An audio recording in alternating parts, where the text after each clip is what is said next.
Mga do, balik na naman tayo dito sa ating backyard, no? Oh, welcome kamusta mga holidays nyo dyan. Anyways, December 31st, andito tayo sa itong likod ng backyard. Medyo mainit. So, sa ibang lugar lumalamig, sa ibang lugar mainit. So, ang weather dito sa amin ay pawarla-warla. Anyway, so kung ganito ang weather, papakita ko sa inyo yung ating pampalago ng buhok, no?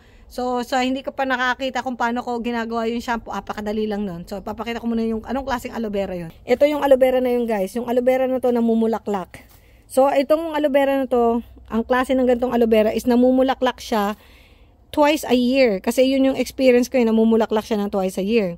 So, napakadali nitong buhayin. Ito yung klaseng aloe vera sa desert. Kasi pag tinignan nyo maigi, no, i-close up natin, no. Ayan siya, oh. Ayan, oh, close up natin to. Yung ano niya, yung ito, tingnan nyo, nakikita itong tinik niya. Yung tinik niya, guys, mga grabe, parang pako. Apakatalas ng tinik to, mag-iinit kayo dito. So, tatanggalin mo lang yung laman nito, yung shampoo mo, halimbawa, yung bote mo ng shampoo. Kalahati nun aloe vera, kalahati nun shampoo. Medyo mabaho siya sa buhok, at saka pagtas mo mag-shampoo, pag natuyo yung buhok mo, kala mo meron kang dandruff. Pero yun yung mga pulp lang ng aloe vera. Pero, I'm guarantee you guys, yung buhok ko, mas lalong kumapal. Lalo pag sumusyonda ka na, kailangan mo ng power ng aloe vera. Kasi yung buhok natin, hindi na kasing tibay nung buhok natin nung kabataan. But anyway, itong klaseng aloe vera to, nakita nyo naman, yung sabi ko sa inyo, yung lupa namin dito is buhangin, well-drained soil. So, ito tapat siya ng alulod. Ayan alulod natin yan. Kakaulan lang.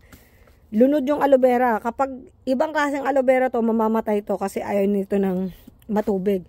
Pero itong aloe vera na to, kahit maraming tubig, masaya to. Masaya siya, hindi siya yung hindi siya yung aloe vera na lulunod.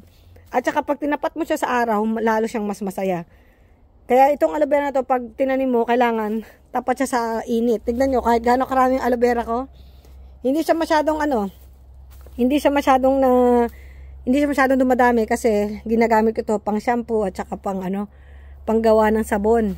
Kasi makakapal yung nito yan makapal yung niya, yan yung dahon niya, at saka itong gantong klaseng aloe vera, guys, wala kang wala kang problema dyan. Iwanan mo sa labas ng bahay mo, mabubuhay sa sarili niya. Anyway, balik tayo sa loob ng bahay. Ano naman yung klaseng aloe vera na napakaselan sa tubig at saka maraming tsetche-buretche. At dito tayo sa loob ng bahay namin, yung sala sana to, ginawa ko ng greenhouse.